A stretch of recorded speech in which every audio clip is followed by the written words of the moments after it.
மூவரு கடவுளுடைய தூய திருப்பெயரினாலே ஆமென். இது நாளிலும் இக்கொடுகையில் இணைந்திருக்கின்ற உங்கள் யாவரை அருட்பணியின் மாதிரியாம் இறைமேன் கிறிஸ்துடைய தூய திருப்பெயரிலே வாழ்த்தி வரவேற்றுக் கொள்கின்றேன். நாம் இணைந்து கடவுளை தொழுவோமாக.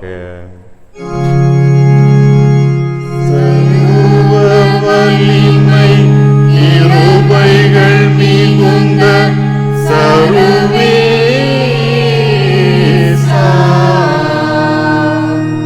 தரிசனம் தரும் சந்நிதி புகுந்தே திருவாசா,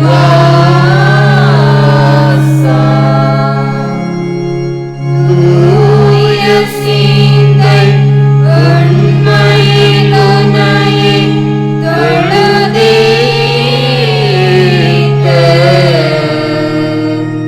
தூய ஆவி கொண்டனை நிரப்பும் ஜெகதீசா,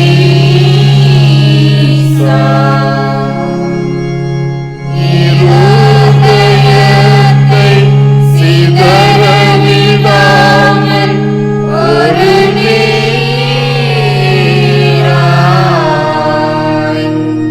இசைந்தமைத்து பரவசமாக்கும் நசரேயா.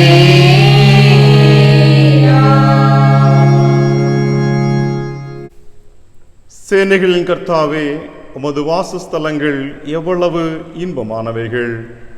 என் ஆத்துமா கர்த்தருடைய ஆலய பிரகாரங்களின் மேல் வாஞ்சையும் தவனவுமாயிருக்கிறது. என் இருதயமும் என் மாம்சமும் ஜீவனுள்ள தேவனை நோக்கி கம்பீர சத்தமிடுகிறது. உம்முடைய வீட்டில் வாசமாயிருக்கிறவர்கள் பாக்கியவான்கள், அவர்கள் எப்போது உம்மை துதித்து கொண்டிருப்பார்கள். என் தேவனாகிய ஆண்டவரே, உம்மை என் முழு இருதயத்தோடும் துதித்து உமது நாமத்தை என்றென்றைக்கும் மகிமைப்படுத்துவேன்.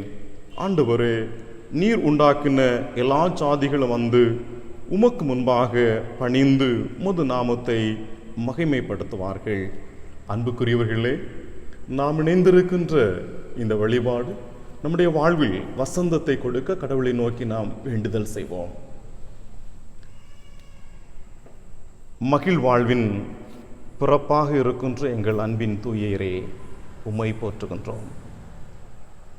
அருட்பணியின் மையமான கிறிஸ்து எங்களிலே காண்பித்த நல் மாதிரிகளை நாங்கள் அனுபவித்தோம். இந்த நாளிலும் நாங்கள் தொடர்ந்து இறையருளோடு வாழ்வதற்கு இந்த நற்செய்தி எங்களுக்கு உதவும். ஆண்டவரே, பலவித எதிர்பார்ப்புகளோடும் பலவித நம்பிக்கையோடும் ஆண்டவருடைய சமூகத்திலே நாங்கள் இணைந்திருக்கின்றோம்.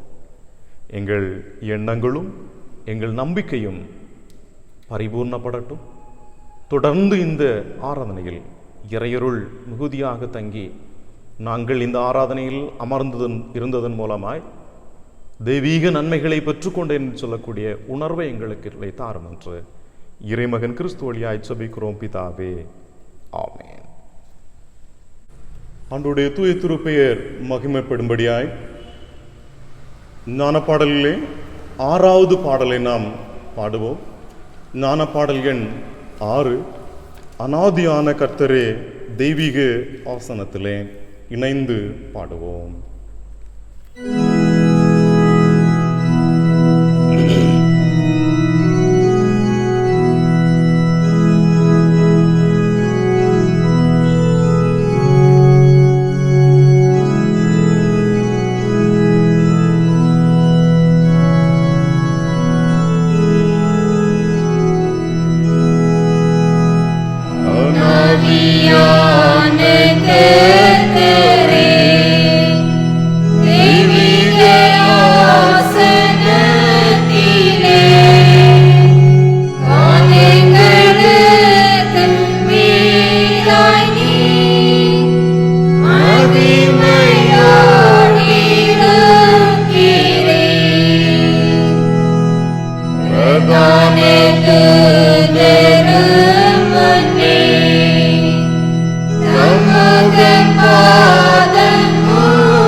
Sastange Mage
முறையாக படிக்கும்படியாக தெரிந்து கொண்ட சங்கீதம் 146.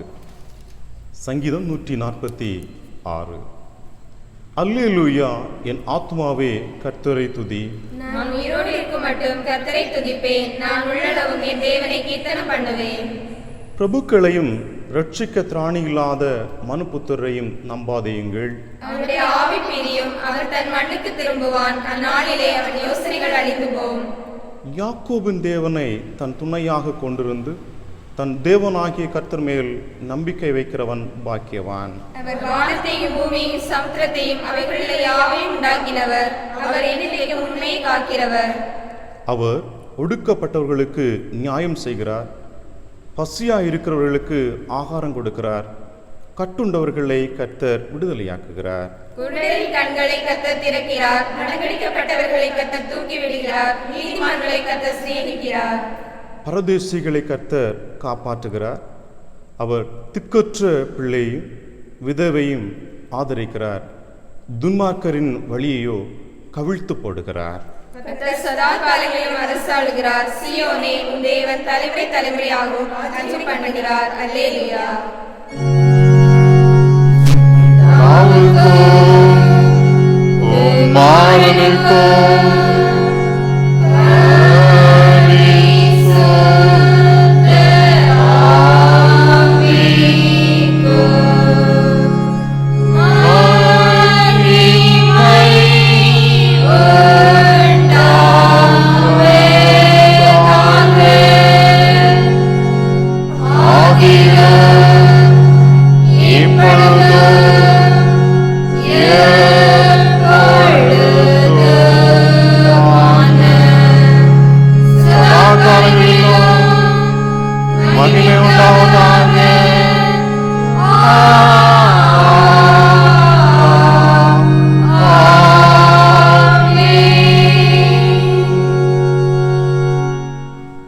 சகல ஜனங்களே கேளுங்கள், பூமியே அதிலுள்ளவைகளே செவி கொடுங்கள்.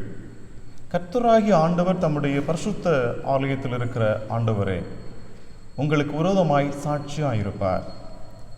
மனம் போகிற போக்கின்படி போய் அபுத்தமானதை உரைக்கிறது ஒருவன் அக்கிரமத்தை யோசித்து தங்கள் படுக்கையின் மேல் பொல்லாப்பு செய்ய எத்தனம் பண்ணி தங்கள் கையில் வல்லமை இருக்கிறபடியினால் விடியற்காலமாகிற போது அதை நடப்பித்து நியாயத்தை அருவறுத்து செம்மையானவைகளை கோணலாக்குகிறார். இறைவேண்டல் செய்வோம். அன்பர்களே, அருட்பணியின் மையமாம் கிறிஸ்து தம்முடைய நற்பணியை நமக்கு தந்தார். அவர் மூலமாய் நன்மையினை பெற்ற நாம் பல நிலைகளில் பிழை செய்திருக்கிறோம். நம்முடைய பிள்ளைகளை எண்ணி பார்ப்போமா? பாரம் நிறைந்த இதயத்தோடு இருந்து கொண்டிருக்கிற நாம் நம்முடைய பிள்ளைகளை அரைக்கை செய்து கடவுளிடமிருந்து பிழை மன்னிப்பை பெற்றுக்கொள்வோம். அருட்பணியாளர்கள் தங்களை தியாகமாக்கி நம்முடைய தேசங்களுக்கு வந்தார்கள். அத்தியாகத்தை நாம் மறந்து போனோம். தியாகத்தோடு விலை மதிப்பை அதிகமான கிரயத்தை கொடுத்து நம்மை மீட்டு கொண்டார்கள். ஆனால் அருட்பணியாளர்களின் பாடுகளை சொல்ல மறந்து போனோம். அருட்பணியாளர்களின் தியாகத்தை சொல்ல மறந்து போனோம். அருட்பணியாளர்கள் இழப்பு, வேதனை எல்லாவற்றையும் நாம் விட்டு கடவுள் என்னை தெரிந்தெடுத்தார் என்று சொல்லக்கூடிய நம்பிக்கையில் அதற்கு ஊடகமாக இருந்த உதவியாளர்கள், கடவுளின் பணியாளர்களை மறந்து போயிருக்கிறோம் அல்லவா? தேசத்தை இன்றும் ஜபத்தினால் தாங்கி பல பகுதிகளிலே அருட்பணி செய்கின்ற அருட்பணியாளர்களுக்கு உதவி செய்ய மறந்து போன நேரம் இருக்கிறதா? எண்ணி பார்ப்போமா? நம்முடைய ஆதீனத்திலிருந்தும் பல பகுதிகளிலே மலைகளிலே அருட்பணி செய்கின்ற அருட்பணியாளர்களின் நிலையை நாம் எண்ணினோமா? ஒருவேளை அவர்களுக்காக இறைவேண்டல் செய்ய மறந்து போன நேரங்கள், அவர்களுக்காக உதவி செய்ய திராணி இருந்தும் உதவி செய்ய முடியாமல் போன தருணங்கள் நம்முடைய வாழ்க்கையிலே காணப்படுமாயின் இப்போது ஆண்டவரிடத்திலே சொல்லுவோம், தகப்பனே, என்னுடைய வாழ்விலே நீர் அருட்பணியாளர்களை கொண்டு அதிகமான விலை கொடுத்து என்னை மீட்டுக்கொண்டீர். நற்செய்தியை நான் அவர்களிடமிருந்து பெற்றுக்கொண்டேன், என்னுடைய தலைமுறையினர் பெற்றுக்கொண்டார்கள். ஆனால் இப்போது எங்களுடைய ஆதீனத்திலிருந்தும் தேசத்தின் பல பகுதிகளில் அருட்பணி செய்கின்ற அருட்பணியாளர்களுடைய வாழ்விற்கு உதவி செய்ய மறந்து போன நேரங்கள், எங்கள் அருட்பணியாளர்களுக்காக இறைவேண்டல் செய்ய மறந்து போன நேரங்கள் இருக்கின்றது. அந்த நேரத்தை உம்மிடத்தில் அறிக்கை செய்கிறோம். அப்பா, எங்களை மன்னியும் என்று சொல்லி கேட்கிறோம். ஆண்டவரே, அருட்பணியின் பரிபூர்ணம் நாம் கிறிஸ்துவை ஏற்றுக்கொள்வது, நமக்கான நிலை வாழ்வு. அநேக நிலைகளில் ஆண்டுடைய வார்த்தை நம்முடைய செவிகளிலே விதைக்கப்பட்டோம். அந்த வார்த்தைகளுக்கு செவி கொடுக்காமல் போன நேரங்கள் உண்டு. நம்முடைய திருச்சபையின் நாட்களில் நம் கரங்களில் தந்த ஓய்வு நாள் பள்ளி பிள்ளைகளை நல்வழிப்படுத்த மறந்து போன நேரம், ஆண்டவர் எனக்கு அருளிய ஆசைகள் என்று சொல்லி எத்தனையோ மக்களுக்கு கிடைத்துறாத பாக்கியமான ஓய்வு நாள் ஆராதனை, அதோடு கிளை சங்க அங்கத்தின வாய்ப்புகள் எல்லாவற்றையும் உதறிவிட்டு உலகின் சிற்றின்பத்திற்கு நம்முடைய நேரத்தை செலவழித்தோமே. நற்செய்தியை கேட்பதற்கு மனமில்லாது போன நேரம், நற்செய்தியை இளைய தலைமுறையினர் இருப்பதற்கு அறிவிப்பதற்கு வாய்ப்பிருந்தும் மனமில்லாத சூழல்கள், அறிவிப்பதற்கு இடைவெளி கொடுத்த நேரங்கள், இவை எண்ணி பார்ப்போம். ஆண்டவரே, எனக்கு கொடுக்கப்பட்ட அருட்பணி நேரத்தை நான் தவறாக பயன்படுத்தினேன் என்று சொல்லி நம் வாழ்விலே அருட்பணியின் மாதிரியாய் வாழ, அருட்பணிக்குரிய கருவிகளாய் செயல்பட ஆண்டவர் வாய்ப்பு கொடுத்தார். அந்த வாய்ப்பை தவறுவிட்டோம் என்பதை உணர்ந்து ஆண்டவரிடத்திலே அறிக்கை செய்வோமா? பாவத்தின் பாரத்தினால் தவித்திடும் பாவி என்ன என்கின்ற பாடல் வரிகளோடு நம்மை கடவுளிடத்தில் அர்ப்பணிப்போம்.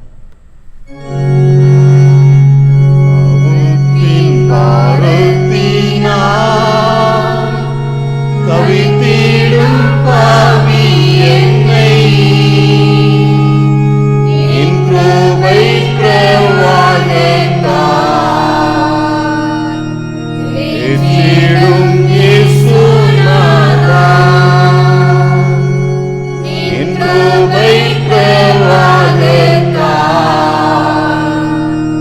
தேற்றிடும் இயேசுநாதா. கர்த்தாவே, உமது தேசத்தின் மேல் பிரியம் வைத்து உமது ஜனத்தின் அக்கிரமத்தை மன்னித்து அவர்கள் பாவத்தை எல்லாம் மூடினீர். சர்வ வல்லமையும் மிகுந்த இரக்கமுள்ள ஆண்டவர் மன்னிப்பையும் பாவ நிவர்த்தியையும் நமக்கு கற்றறி வாழ்க்கையை சீர்படுத்துவதற்கான காலத்தையும் தமது தூய ஆவியானவரின் கிருபையையும் தேற்றுதலையும் தந்தருள்வாராக. ஆமேன். அன்பர்களே, ஆண்டவரிடத்திலே நம் பிள்ளைகளை அறிக்கை செய்து நம்பிக்கையின் மூலமாய் பிழை மன்னிப்பை பெற்றிருக்கின்ற நாம் கடந்து போன நாட்களிலே ஆண்டவர் நமக்கு அருளி இருக்கின்ற அனைத்து வித ஆசீர்வாதங்களுக்காக ஆண்டவருக்கு நன்றி சொல்வோம். நாம் பிறந்திருக்கின்ற புதிய மாத வாழ்வு 7 மாதங்கள் 2020 ஆண்டிலே பிரவேசித்த பொழுது கடவுள் நலமுடன் பாதுகாத்திருக்கின்றார். எத்தனையோ இன்னல்கள் நம்முடைய வாழ்விலே வந்தன. ஆனாலும் ஆண்டவர் அந்த இன்னல்களுக்கெல்லாம் நம்மை நீங்களாக்கி இருக்கின்றார். 8வது மாதத்திலே பிரவேசிப்பதற்கு உதவி செய்த கடவுள், உயிர் தந்த ஆண்டவர் நம்மை 2வது தினத்திலே மகிழ்வோடு வாழ்வதற்கு அழைத்திருக்கின்றார். அந்த நம்பிக்கையோடு இந்த கடந்து போன 7 மாத காலங்களும் கடவுளுடைய பேர் இரக்கம் என்னை தாங்கிறது. பலகீன நேரங்கள் வந்த நேரத்திலும் கடவுள் சொன்னார், என் கிருபை உனக்கு போதும் என்று சொல்லி தம்முடைய கிருபையினால் நம்மை மீட்டு பாதுகாத்து பராமரித்து வாழ்வித்திருக்கின்றாரே. அந்த மாபெரும் தயவிற்காக ஆண்டவருக்கு நன்றி சொல்வோமா? தொடர்ந்து நம்முடைய பகுதியிலும் நல்லதொரு ஆலயத்தை தந்து இந்த ஆலயத்தின் மூலமாய் நாம் கிறிஸ்துவுக்குள் வளரவும், கிறிஸ்துவின் நற்செய்தி நமக்கு மேன்மையாக அருளப்படவும் ஆண்டவர் அருள் புரிந்து வருகின்றார். அந்த நல்ல நன்மைகளுக்காக ஆண்டவருக்கு நாம் நன்றி சொல்லுவோம். இறைவா, எத்தனையோ மக்களுக்கு அருளப்படாத மேன்மையான அன்பை இத்திருட்சையின் மூலமாக எங்களுக்கு தந்திருக்கிறீர். அதற்காக உமக்கு நாங்கள் நன்றி சொல்கிறோம் என்று சொல்லி ஆண்டவருக்கு நன்றி சொல்வோமா? நம்முடைய நன்றிகளை ஒன்று திரட்டி சங்கீதக்காரனுடைய ஸ்தோத்திர ஜபத்தை இணைந்து ஏறெடுப்போம். என் ஆத்துமாவே கர்த்தரை ஸ்தோத்திரி, என் முழு உள்ளமே அவருடைய பரிசுநாமத்தை ஸ்தோத்திரி. என் ஆத்துமாவே கர்த்தரை ஸ்தோத்திரி, கர்த்தர் செய்த சகல உபகாரம் மறவாதே. ஆமென். அன்பர்களே, ஆண்டவரிடத்திலே நம்முடைய பிள்ளைகளை அறிக்கை செய்து நம்பிக்கை மூலமாக பிழை மன்னிப்பை பெற்றோம். வாழ்வில் பெற்றுக்கொண்ட அனைத்து நன்மைகளுக்காக ஆண்டவருக்கு நன்றி பலிகளை எடுத்தோம். எப்போதும் கடவுள் ஒருவரே நம்மை ஆசீர்வதிப்பதற்கு போதுமானவர். அவர் நம்மை பலப்படுத்துவார் என்ற நம்பிக்கையோடு ஆண்டவரிடத்தில் நம்முடைய தேவைகளுக்காக வேண்டுதல் செய்வோம். முதலாவதாக பெற்றாருக்காக வேண்டுதல் செய்கிறோம். இல்லத்தின் தலைவர்களாக இருந்து உலக வாழ்நாட்கள் கொடியதாக விட்டு கொண்டிருக்கிறதே என்று எண்ணி பிள்ளைகளுக்காக, தொடர்கால வாழ்விற்காக பல நிலையில் வேதனையோடு இருந்து கொண்டிருக்கின்ற பெற்றோர் நல் நம்பிக்கை பெற அவர்களுக்காக வேண்டுதல் செய்வோம். ஆண்டவரே, குடும்ப வாழ்வை தந்த கடவுள், குடும்ப வாழ்வில் குழந்தை செல்வங்களை தந்து அன்பு பெற்றோர்களை எங்களுக்கு தருகின்றேன். பெற்றோராக இருக்கின்ற மக்கள் பல நிலைகளில் கடினம் நிறைந்த சூழலில் இருந்து கொண்டிருக்கின்றோம். அவர்களுக்காக கடவுளிடத்தில் வேண்டுதல் செய்கிறோம். நாதா, நீர் சம்பூர்ணர். கடந்து போன ஒரு சில மாதங்களாக இயல்பான கடமையை எங்களால் செய்ய முடியவில்லை. குடும்பங்களிலே நடந்த நல்ல நிகழ்வுகளுக்கு எங்களுடைய பங்களிப்பு குறைவாய் போனது. இன்னும் எங்களுடைய பிள்ளைகளுடைய எதிர்கால வாழ்வை குறித்து நாங்கள் திட்டமிட்டவைகள் தோற்று போயின. எந்த நாளிலே இயல்பு நிலைக்கு நாங்கள் திரும்புவோம்? பொருளாதாரம் சார்ந்த எங்களுடைய உணர்வுகள் எப்போது கட்டி எழுப்பப்படும் என்று சொல்லி வெளியே சொல்ல முடியாது. குடும்பச் சூழலை பகிர முடியாது. வேதனையோடு இருக்கின்ற குடும்ப தலைவர்களுக்காக வேண்டுதல் செய்கிறோம். கடவுள் அவர்களை ஆசீர்வதியும். நீர் என்று சொன்னீர், ஆகாயத்து பறவைகளை பாருங்கள், அவைகள் விதைக்கிறதும் இல்லை, நூற்கிறதும் இல்லை, களஞ்சியத்தில் சேர்த்து வைக்கிறதும் இல்லை, அவைகளையும் பரமபிதா பிழை போட்டுகிறார் என்று சொல்லி காலையில் எழுகின்ற பறவைகள் தங்களுக்காக சேமித்து வைக்கப்பட்டவைகளுக்காக பயணிக்கின்றன, அவைகளை பெற்றுக்கொள்கின்றன.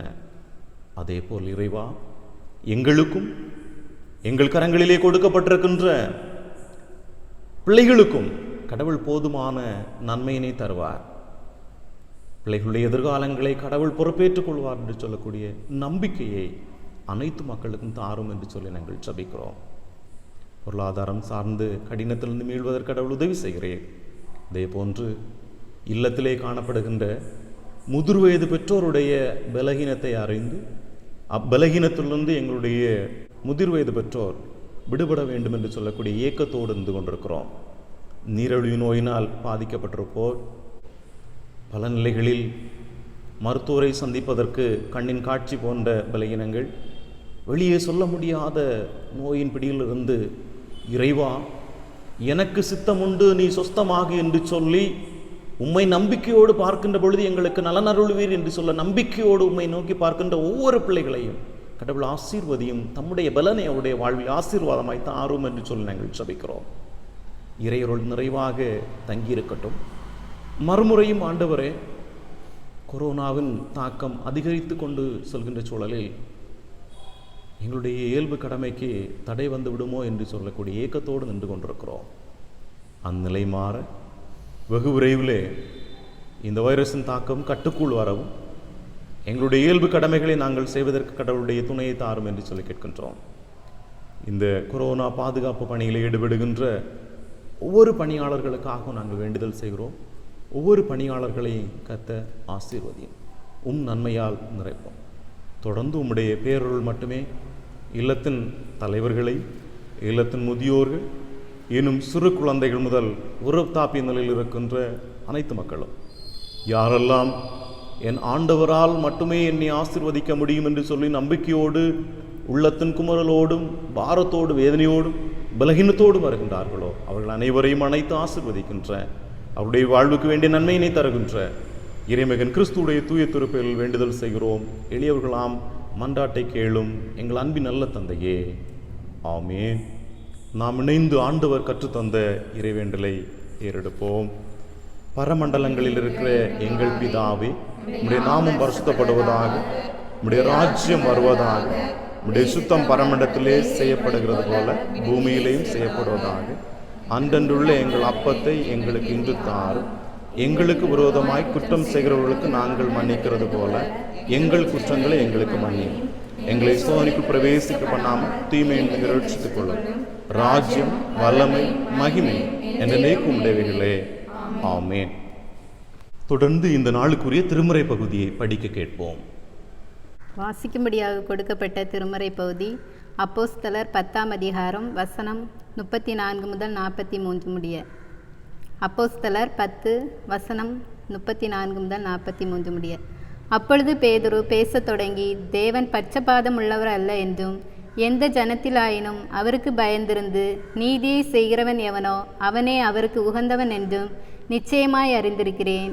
எல்லாருக்கும் கர்த்தராயிருக்கிற இயேசு கிறிஸ்துவை கொண்டு அவர் சமாதானத்தை சுவிசேஷமாய் கூறி இஸ்ரவேல் புத்திரருக்கு அனுப்பின வார்த்தையை அறிந்திருக்கிறீர்களே. யோவான் ஞானஸ்நானத்தை குறித்து பிரசங்கித்த பின்பு கலிலேயா நாடு முதற்கொண்டு யூதேயா தேசமெங்கும் நடந்த சங்கதி இதுவே. நசரேயனாகிய இயேசுவை தேவன் பரிசுத்த ஆவியினாலும் வல்லமையினாலும் அபிஷேகம் பண்ணினார். தேவன் அவருடனே கூட இருந்தபடியினாலே அவர் நன்மை செய்கிறவராயும் பிசாசின் வல்லமையில் அகப்பட்ட யாவரையும் குணமாக்குகிறவராயும் சுற்றி திரிந்தார். யூதருடைய தேசத்திலும் எருசலேமிலும் அவர் செய்தவைகள் எல்லாவற்றிற்கும் நாங்கள் சாட்சிகளாயிருக்கிறோம். அவரை மரத்திலே தூக்கி கொலை செய்தார்கள். 3ஆம் நாளிலே தேவன் அவரை எழுப்பி பிரத்யட்சமாய் காணும்படி செய்தார். ஆயினும் எல்லா ஜனங்களுக்கும் பிரத்யட்சமாகும்படி செய்யாமல் அவர் மரித்தோரிலிருந்து எழுந்த பின்பு அவரோடே புசித்து குடித்தவர்களும் தேவனால் முன்பு நியமிக்கப்பட்ட சாட்சிகளுமாகிய எங்களுக்கே பிரத்யட்சமாகும்படி செய்தார். அன்றியும் அவரே உயிரோடு இருக்கிறவர்களுக்கும் மரித்தோர்களுக்கும் தேவனால் ஏற்படுத்தப்பட்ட நியாயாதிபதி என்று ஜனங்களுக்கு பிரசங்கிக்கவும் சாட்சியாக ஒப்புவிக்கவும் அவர் எங்களுக்கு கட்டளையிட்டார். அவரை விசுவாசிக்கிறவன் எவனோ அவன் அவருடைய நாமத்தினாலே பாவ மன்னிப்பை பெறுவான் என்று தீர்க்கதரிசிகள் எல்லாரும் அவரை குறித்தே சாட்சி கொடுக்கிறார்கள் என்றான். வாசிக்கும்படியாக கொடுக்கப்பட்ட திருமறை பகுதி வாசித்தாயிற்று. கிறிஸ்து இயேசுவுக்கே மகிமை உண்டாவதாக. கர்த்தருடைய பரிசுத்த நாமத்திற்கு மகிமை உண்டாவதாக. இந்த நாளிலும் சிந்திப்பதற்காக கொடுக்கப்பட்டிருக்கின்ற தலையங்கம் அருட்பணி அனைவருக்கும் நற்செய்தி. ஆதாரமாக தெரிந்து கொண்ட இறைவார்த்தை அப்போஸ்தலர் 10ஆவது அதிகாரம் 36வது வசனம். இயேசு கிறிஸ்து வாயிலாக அமைதி உண்டு என்னும் நற்செய்தி அவர் இஸ்ரவேல் மக்களுக்கு அனுப்பினார். அவரே அனைவருக்கும் ஆண்டவர். வேண்டிக் கொள்வோம். எல்லா காலங்களிலும் எங்களுக்கு வேண்டிய நல் ஆசீர்வாதங்களை தருகின்ற எங்கள் அன்பு நிறைந்த நல்ல கடவுளே, அருட்பணி ஞாயிறான இன்றும் உம்மிடத்திலே நாங்கள் இணைந்திருக்கின்றோம். இயேசுவாம் நற்செய்தியின் மூலமாக நாங்கள் மேன்மையினை பெற்றுக்கொண்டோம். இப்போதும் நாங்கள் தொடர்கால வாழ்விலே எவைகளை கிறிஸ்துவிடமிருந்து பெற்றுக்கொண்டு அருட்பணியின் மாதிரிகளாகவும் நற்செய்தியின் ஊடகங்களாக வாழ வேண்டும் என்பதை என் ஆண்டவர் எங்களுக்கு சொல்லித்தாரும். எங்கள் கிறிஸ்துவே எங்களுக்கு நற்செய்தியாக இருக்கின்ற தன்மைகளை நாங்கள் உணர்ந்து மகிழ்வோடு வாழ்வதற்கு இந்த நல் அருளுரை நேரம் எங்களுக்கு பயன்படட்டும் என்று இயேசுவின் பேரில் வேண்டுதல் செய்கிறோம் எங்கள் பெற்றாராம் தந்தையே, ஆமென். இந்த ஞாயிறு அருட்பணி ஞாயிறு. மிஷன் என்கின்ற சொல் மிஸ்ஸியோ அல்லது மிட்ரு என்ற லத்தீன் வினை சொல்லிலிருந்து வருகின்றது. இச்சொல்லுக்கு அனுப்புகிறேன் என்று பொருள். கிறிஸ்தவ அருட்பணியை நாம் பார்க்கின்ற பொழுது அடிப்படையாகவே அனுப்புதலை மையமாக வைத்து அமைந்திருக்கின்றது. நாம் திருவுலியத்தை படிக்கின்ற பொழுது தொடக்க நூல் துவங்கி திருவெளிப்பாடு வரை இங்கு அருட்பணி அதோடு நற்செய்தி நிரம்பி காணப்படுகின்றன. நாம் தொடக்க நூலை படிக்கின்ற பொழுது அங்கே வாழ்வு தருகின்ற மரமும் நன்மை தீமை அறியத்தக்க மரமும் காட்சியளிக்கப்படுகிறது. எப்போது நன்மை தீமை அறியத்தக்க கனியை உண்ட பின்பு இந்த வாழ்வு தரும் மரத்தினை கடவுள் பாதுகாவலரை வைத்து பாதுகாக்கின்றார். இதற்கு எப்போது தம்முடைய மக்கள் திரும்பி இந்த வாழ்வு தருகின்ற மரத்தை தேடி வருகின்றார்களோ அப்போது வாழ்வு கொடுப்பதற்காய் இந்த மரத்தை பாதுகாக்கின்றார். இதன் அடிப்படையில் கடவுள் எப்போதும் நம்மை ஏற்றுக்கொள்கின்றவராகவும் நமக்கு நலமானவைகளையும் செய்கின்றவராக இருக்கிறார். உலகில் எப்போது இறைமகன் தோற்றுவிக்கப்படுவார் என்கின்ற ஒரு எண்ணம் வந்ததோ அப்போது நற்செய்தியின் அஸ்திபாரம் துவங்கிவிட்டது. அன்பர்களே, பல நிலைகளில் நமக்கு அருட்பணி செயல்படுத்தப்பட்டு கொண்டிருக்கின்றது. நம்முடைய சமயம் சார்ந்த வாழ்வை நாம் எண்ணம் கொள்கின்ற பொழுது இந்த சமயம் சார்ந்த வாழ்வை நான் அனுபவித்துக் கொள்வதற்கு அருட்பணி பல நிலைகளில் உதவி செய்திருக்கின்றது. ஆரம்பகால அருட்பணியர்களை நாம் சிந்தனை செய்வோம். அருட்பணியின் ஆரம்பத்தில் வந்த எல்லா செயல்பாடுகளும் அருட்பணியின் வெளிப்பாடு நற்செய்தியை மையமாக வைத்து வெளிப்பட்டு கொண்டிருக்கிறது.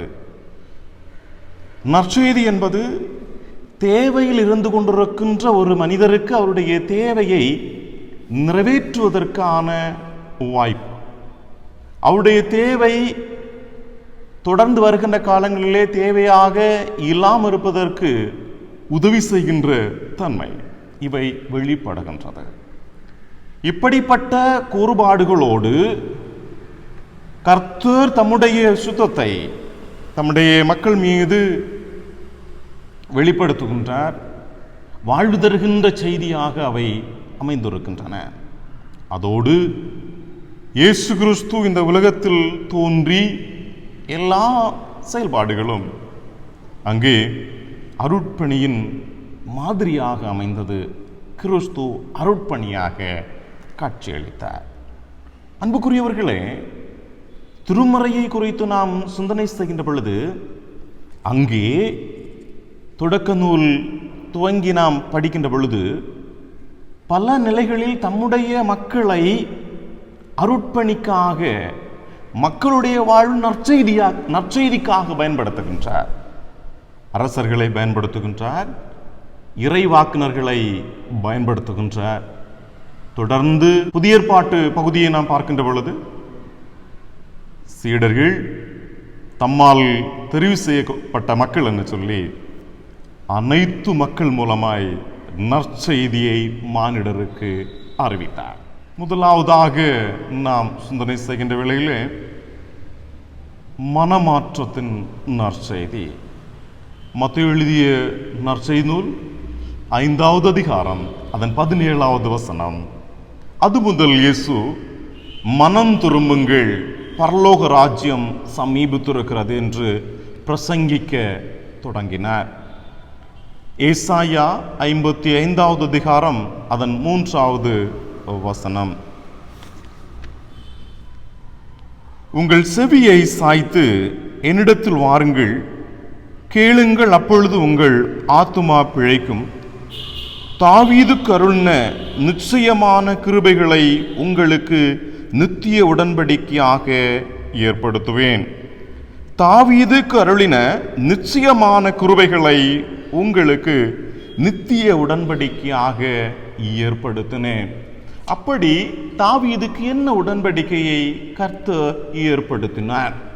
அன்பர்களே, ஏசாயாவின் நூல் 55வது பிரிவு 3ஆம் ஏசாயாவுடைய கூற்றுகள். 3ஆம் ஏசாயா சொன்னவைகள். இங்கே ஏசாயா சிறைப்பட்டு போன மக்களுடைய வாழ்விலே துயரோடு இருந்த பொழுது அவர்கள் எங்களுடைய தொடர்கால வாழ்வுக்கு என்ன என்று சொல்லி ஏக்கத்தோடு இருந்த பொழுது அந்த ஏக்கம் நிறைந்த சூழலில் சொல்கின்றார், தாவீதுக்கு கொடுக்கப்பட்டிருக்கின்ற மகிழ்வாழ்வு. அப்படி தாவீதுக்கு கடவுள் எவ்வாறுபட்ட மகிழ்வாழ்வுகளை கொடுத்தார் என்று பார்க்கின்ற பொழுது 2 சாமுவேல் நூல் 7வது அதிகாரம் அதன் 8 முதல் 16 வரை அடங்கிய வசனங்களிலே தெளிவாக சொல்லப்பட்டிருக்கின்றது. அங்கே சொல்கின்றார், நீ போன எவ்விடத்திலும் உன்னோடு இருந்து உன் சத்துருக்களை நிர்மூலமாக்குவேன் என்கின்றார்.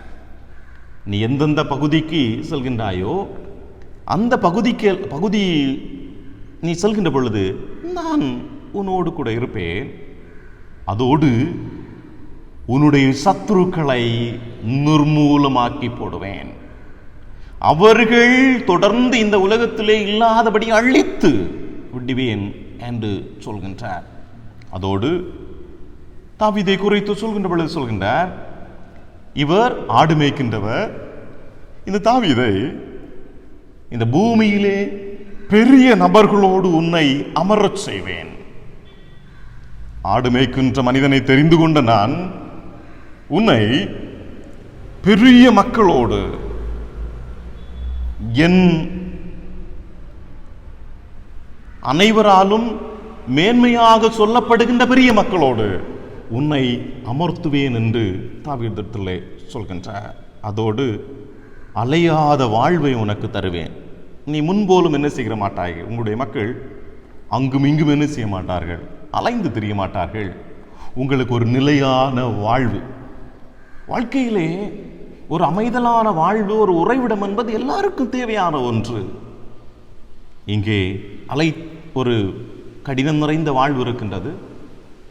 எந்த இடத்திலே அமைதலான ஒரு இருப்பிடத்தை பெற்றுக்கொள்ளலாம் என்று சொல்லி இயங்குகின்ற சூழல் இங்கே சொல்கின்ற, முன்போலும் அலையாமல் ஒரு நிலையான ஒரு வாழ்க்கையை உனக்கு நான் கட்டளையிடுவேன்.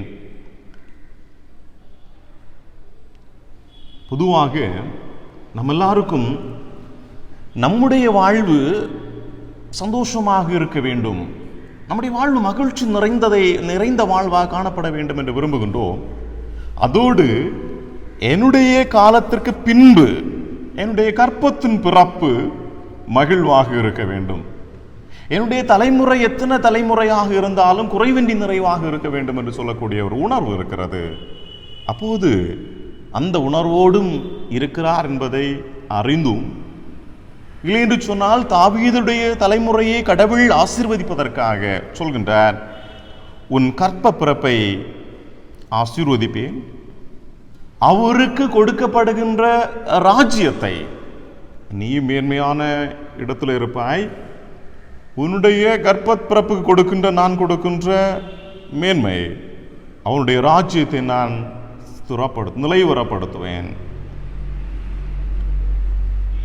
அந்த அளவிற்கு குறைவில்லாத வாழ்வு மட்டும் இல்லை சொல்றாரு. அந்த ராஜ்யத்தை கொடுத்த பின்பு தவறு செய்தால் தவறுக்கு நான் என்ன செய்வேன், தண்டிப்பேன். எல்லாவற்றுக்கும் மேலாக என் கிருபை உன்னுடைய தாசனை விட்டு விலகாது. உன்னுடைய வீடும் உன்னுடைய ராஜ்யமும் என்றென்றைக்கும் உறுதிப்படுத்தப்பட்டிருக்கும் என்று சொல்கின்றார். தங்களுடைய வாழ்வில் துயர் நிறைந்த அனுபவத்திலே சிக்கிக் கொண்டிருக்கின்ற நேரத்திலே உங்களுடைய எண்ணங்களை மாற்றிக்கொள்ளுங்கள். தாவீதுக்கு கொடுக்கப்பட்ட வாழ்க்கையை அறிந்து கொள்ளுங்கள் என்று சொல்கின்றார். தாவீது கொடுக்கப்பட்ட வாழ்வு மானிடர்கள் விரும்புகின்ற ஒரு வாழ்வு, ஒரு மகிழ்வான வாழ்வு. நாம் எந்த இடங்களிலே செல்கின்றோமோ அந்த இடங்களிலே வெற்றி. அன்பர்களே, இந்த நாளிலும் நம்முடைய வாழ்விலே வேதனை நிறைந்த சூழலோடு அமர்ந்திருப்பேன். கடவுள் அன்று தாவீதுக்கு சொன்ன வார்த்தைகள் எனக்கானவைகள் என்று நீங்கள் சொந்தமாக்கிக் கொள்ளுங்கள். அன்று தாவீதிடத்திலே தாவீதுக்காய் கொடுக்கப்பட்ட மேன்மைகள், அவர் எந்த இடத்திலெல்லாம் போனார்களோ, அவர் சென்ற இடத்திலெல்லாம் வெற்றி, அவருடைய சத்துருக்கள் நிர்மூலமாக்கப்பட்டார்கள். பூமியிலே பெரிய இடங்களிலே அவரை பெரிய நபர்களோடு அமரச் செய்தார். ஒரு அமைதலான நிரந்தரமான ஒரு வாழ்வு, அதோடு அவருடைய கர்ப்பத்தின் பிறப்பை ஆசீர்வதித்தார். தம்முடைய துணையை அவரோடு கூட எப்போதும் வைத்திருப்பேன் என்று சொன்னார். அந்த அளவிற்கு கடவுள் நம்மோடு இந்த நாளிலே சொல்கின்றார். துயர் மாற்றி வேதனை நிறைந்த வாழ்வின் சூழல்கள் நம்மை பற்றி பிடித்திருக்கின்ற பொழுது, இந்த தொடர்கால வாழ்விலே வேதனையா என்ற எண்ணத்தை விட்டு மனமாறி கடவுள் வழிநடத்துவார், கடவுள் என்னை பலப்படுத்துவார் என்கின்ற நம்பிக்கை கொள்ளுங்கள். இந்த நாளிலே துயரோடு இருக்கின்ற உங்களுக்கு கடவுள் இவ்வாறுபட்ட ஆசீர்வாதத்தை கொடுப்பேன் என்று சொல்லி நற்செய்தியை உங்களிடத்திலே சொல்கின்றார். தொடர்ந்து நாம் சிந்தனை செய்கின்ற வேளையிலே ஏற்கும் நற்செய்தி, மாற்றாரை ஏற்கும் நற்செய்தி.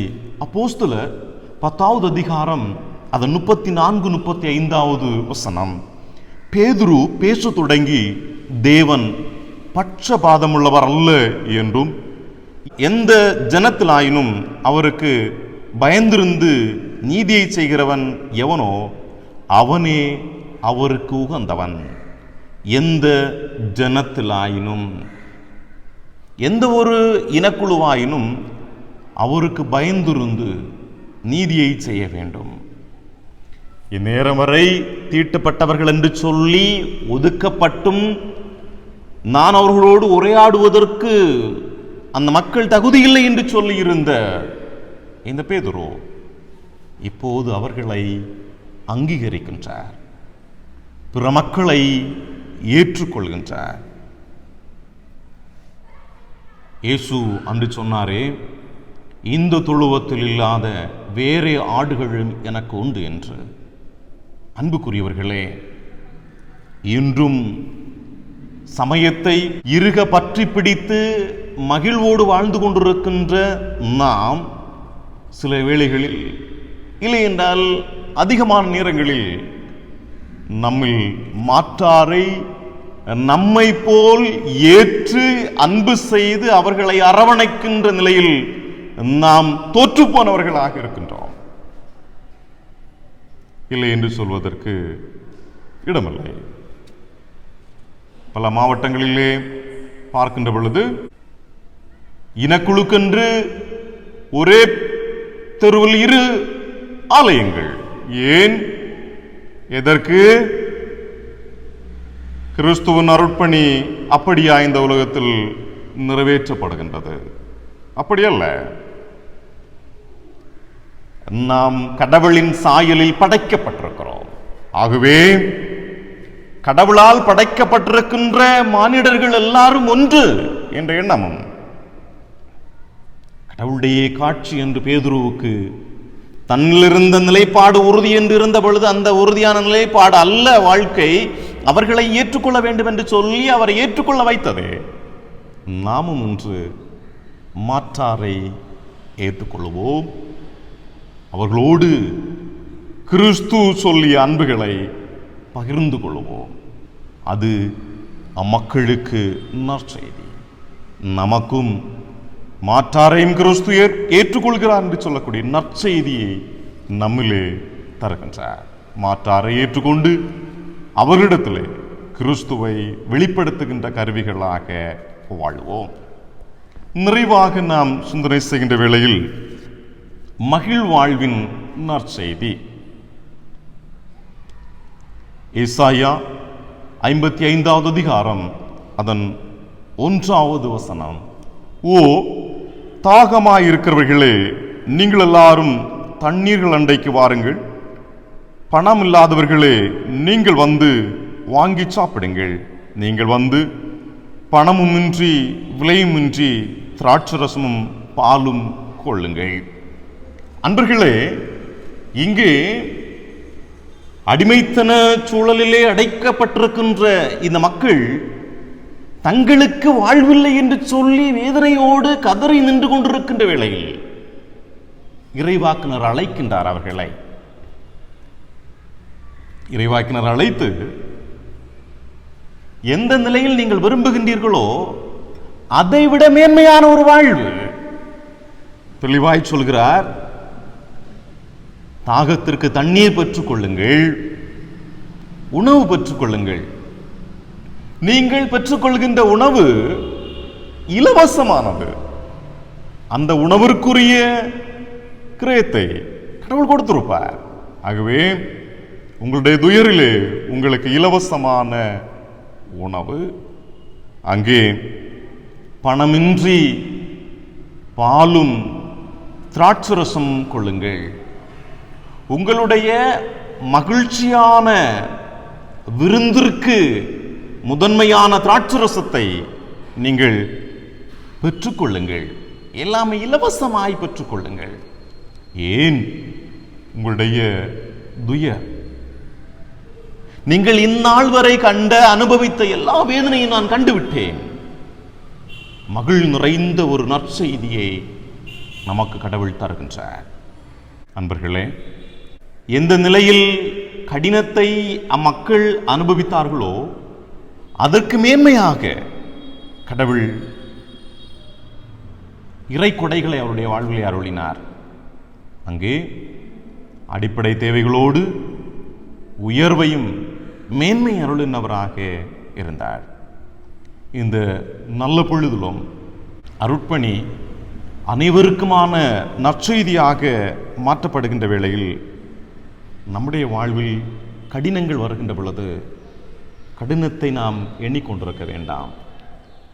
நம்முடைய வாழ்வில் கடினத்தை விட்டு என்னை கடவுள் நடத்துவார் என்று சொல்லக்கூடிய மனமாற்றத்தை நாம் உருவாக்கி கொள்வோம். அதோடு நம்முடைய வாழ்வில் கடவுள் அனைவரையும் ஏற்று ஒன்றுபட்ட ஒரு வாழ்வுக்கு விரும்புகின்றார். அதனை பேதுருடைய காட்சியின் மூலமாய் நமக்கு தந்திருக்கின்ற ஒரு நற்செய்தியை நாம் என்ன செய்கிறோம்? அறிந்திருக்கிறோம். அதோடு இணைந்து மானிட வாழ்வில் தேவையான மகிழ்விற்கும் பரிபூரணத்துக்கும் தேவையான அனைத்தையும் கடவுள் தருகின்றவராக இருக்கின்றார். யோவான் எழுதிய நற்செய்தி நூல் 3வது பிரிவின் 15, 16, 17 திருமொழிகளை நாம் அங்கே படிக்கின்ற பொழுது வெளிப்படுத்தப்பட்டிருக்கின்றது. கடவுளுடைய பேர் அன்பு எப்படி நம்மில் நற்செய்தியாக வந்தது என்று சொல்லி, பாவத்தில் பிறந்த மனிதன் பாவத்திலே வாழ்ந்து மடிந்து விட வேண்டும் என்று சொல்லி விரும்புவது கடவுளுடைய சுத்தம் அல்ல.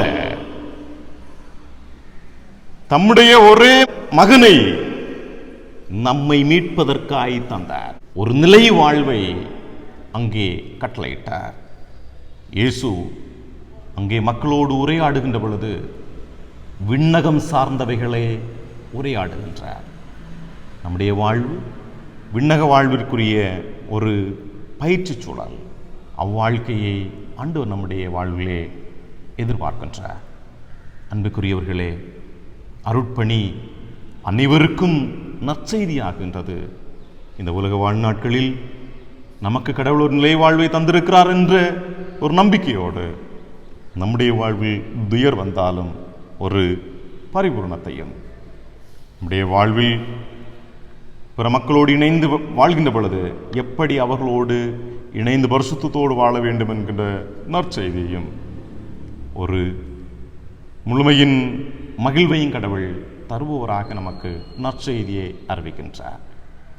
மேன்மையின் வாழ்வை பெற்று இறையருளோடு தொடர்ந்து பயணிப்போம். இறைக்கரத்தின் கருவிகளாக ஆண்டவர் நம்மை பயன்படுத்துவாராக. ஆமேன். அருட்பணி ஞாயிறாம் இந்நாளிலே ஆண்டவரோடு இந்நேரம் வரை நம்முடைய நேரத்தை செலவிட்டு இறைவனால் நற்செய்தியை பெற்றிருக்கின்ற நாம் இணைந்து ஆண்டவரை போற்றுவோம். இத்தொழுகைக்கு நிறைவாக கீர்த்தனைகளை 420வது கீர்த்தனை, பழைய பதிப்பில் 272வது கீர்த்தனை, கீதமன் 420, பழைய பதிப்பிலே 272. வா வா நேசா மலர் சுவிசேஷத்தின் மதுதனை உண்டிடவே. இணைந்து பாடுவோம்.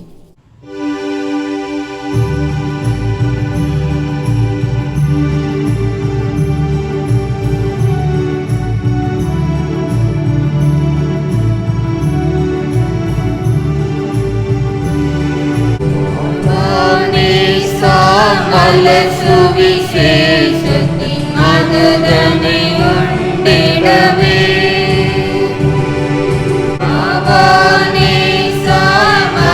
சுவிசேஷத்தின் மதுதனை உண்டிடவே தேவாமீதமாம் ஜீவனை கண்டிட சாவாமீதமாம் சாமியை அண்டிட பாவானேசா மலர் சுவிசேஷத்தின் மதுதனை உண்டிடவே ஜீவபோஜனம் ஜீவ நீரதும் தினமும் சுரந்திடவே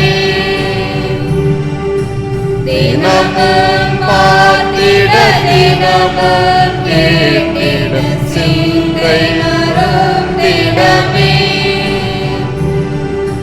பாவம் அமைந்தையும் பாடுடன் அழித்திடும் போவா மகிழ்ச்சியை உளமதில் அழித்திடும் ஆவானேசா மலர் சுவிசேஷத்தின் மதுதனை உண்டிடவே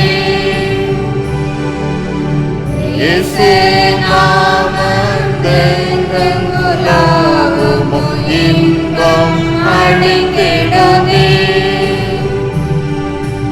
இனிய மறையது இடமே தேடிடு இருதயம் விழித்திடுதே பேசிடும் பேயெல்லாம் பெயர்ந்திட ஓடிடும் வீசிடும் ஒளியதை வீருடன் நீட்டிடும் ஆவானேசா மலர் சுவிசேஷத்தின் மதுதனை உண்டிடவே வேண்டல் செய்வோம். எல்லா காலங்களிலும் தவிப்போடும் தாகத்தோடும் வருகின்ற பொழுது எங்களுக்கு தாகத்திற்குரிய தண்ணீரையும் எங்களுடைய தவிப்பை மாற்றி நம்பிக்கையும் தருகின்ற எங்கள் அன்பு நிறைந்த நல்ல கடவுளே, ஆசீர்வாதமான நல்லதொரு நேரத்திலே ஊடகத்தின் உதவியோடு அன்பில் இணைந்திருந்தோம். அருட்பணி அனைவருக்கும் நற்செய்தியாக்கப்படுகின்றதே. என்னுடைய வாழ்வில் இருக்கின்ற சூழலிலே கடவுளுடைய நற்செய்தி என்னை பலப்படுத்த வேண்டுமே என்று சொல்லி வியங்கினேன் அப்பா. இந்த நல்ல நேரத்திலும் துவண்டு போயிருந்த என்னுடைய இதயத்திற்கு ஆண்டவர் புதுபலன் தந்திருக்கிறீர் தகப்பனே. வாழ்வின் சஞ்சலத்தை மாற்றி உன்னை ஆசீர்வதிப்பேன், உன்னுடைய கர்ப்ப பிறப்பையும் ஆசீர்வதிப்பேன், நீ உன்னை மேன்மையான இடங்களிலே அமரச் செய்வேன் என்று சொன்ன கடவுள் எங்களுக்கு நம்பிக்கையை தந்திருக்கிறேன். துயரம் இருந்த சூழல் இந்த மனமாறி மகிழ்வை தந்தீரே, உமக்கு நன்றி சொல்கின்றோம். இறைவா, நாங்கள் சமுதாயத்திலே பல இனக்குழு மக்களோடு இணைந்து வாழ்கின்ற பொழுது எங்களுடைய சாட்சியின் மாதிரி அருட்பணிக்கா எப்படி இருக்க வேண்டும் என்று சொல்லி ஆண்டவர் விரும்பினீரோ அவைகளை நற்செய்தியாக பேதுருவின் மூலமாக எங்களுக்கு காண்பித்து தந்தீர். ஆண்டவரே, இந்த நல்ல நேரத்திலும் எங்களை பரிபூர்ணப்படுத்துகின்ற கடவுள் எங்களோடு கூட உண்டு என்று சொல்லக்கூடிய நம்பிக்கை எங்களுக்கு தந்திருக்கிறேன். இறைமகன் கிறிஸ்துவுடைய நற்செய்தி எங்களுக்கு நிலைவாழ்வு, இந்த மேன்மை எங்களுக்கு போதும் ஆண்டவரே. இவைகளிலே நாங்கள் பரிபூர்ணப்பட்டு தொடர்ந்து இறைபலத்தோடு வாழ்வுக்கு அருள் தாரும் என்று இறைமகன் கிறிஸ்துவுடைய தூய திருப்பெயரில் வேண்டுதல் செய்கிறோம் எங்கள் அன்பின் தந்தையே. ஆமென். மங்களம் சதா ஜெய மங்களம் வேதா எங்கள் துங்க மங்களத்து மங்களம் சதா எங்கள் துங்க மங்களத்து மங்களம் சதா அனைத்தும் காத்தவா உலகனைத்தும் படைத்தவா அனைத்தும் காத்தவா உலகனைத்தும் படைத்தவா இணையில்லா பிதாவுமக்கு மங்களம் சதா இணையில்லா பிதாவுமக்கு மங்களம் சதா மங்களம் சதா மங்களம் வேதா எங்கள் துங்க மங்களத்து மங்களம் சதா எங்கள் துங்க மங்களத்து மங்களம் சதா. ஆண்டவராகிய இயேசு கிறிஸ்துவின் கிருபையும் கடவுளுடைய அன்பும் பரிசுத்த ஆவியினுடைய நீங்காத உறவும் அருட்பணியின் நற்செயல்களும் நம் அனைவரோடும் இவ்வையக மக்கள் அனைவரோடு நின்று நிலவனவாக. ஆமென்.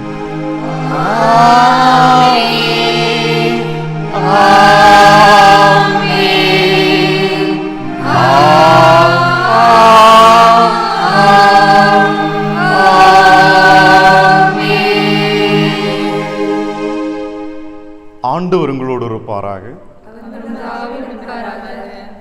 இறை அமைதியோடு நற்செய்தியின் தூதுவர்களாக வாழுங்கள். கர்த்தருடைய நாமத்தினாலே ஆமென்.